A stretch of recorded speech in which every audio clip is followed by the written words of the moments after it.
Ilmu kedokteran forensik disebut juga ilmu kedokteran kehakiman atau jurisprudensi medis. Merupakan salah satu mata ajaran wajib dalam rangkaian pendidikan kedokteran di Indonesia. Demikian juga dalam pendidikan hukum, di mana peraturan perundangan mewajibkan setiap dokter, baik dokter umum maupun dokter spesialis, kedokteran forensik, spesialis klinik untuk membantu melaksanakan pemeriksaan kedokteran forensik bagi kepentingan peradilan bila mana diminta oleh polisi penyidik. Ilmu kedokteran forensik adalah cabang spesialistik ilmu kedokteran yang memanfaatkan ilmu kedokteran untuk kepentingan penegakan hukum. Proses penegakan hukum dan keadilan merupakan suatu usaha ilmiah dan bukan sekedar common sense non-scientific belaka. Dengan demikian, dalam penegakan keadilan yang menyangkut tubuh, kesehatan, dan nyawa manusia, bantuan dokter dengan pengetahuan ilmu kedokteran forensik dan mediko-legal yang dimilikinya amat diperlukan.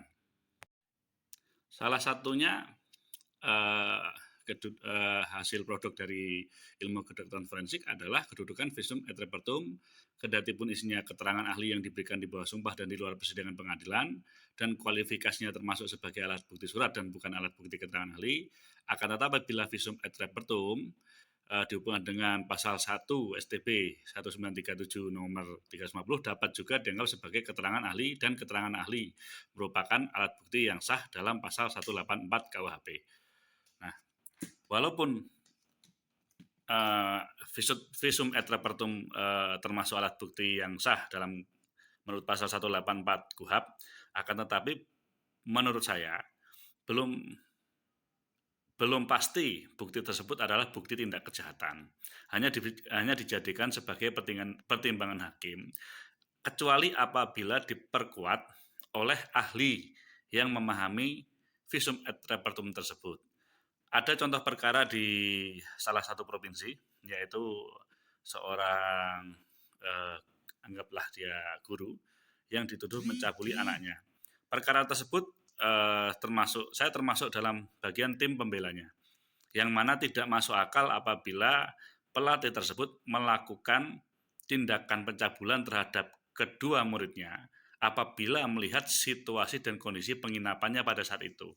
Nah, akan tetapi sayangnya tidak dilakukan olah TKP oleh kepolisian, karena antara kamar yang satu dengan yang depannya, seberangnya, itu sangat dekat. TV aja kedengeran, apalagi suara teriak-teriakan. Nah, gitu.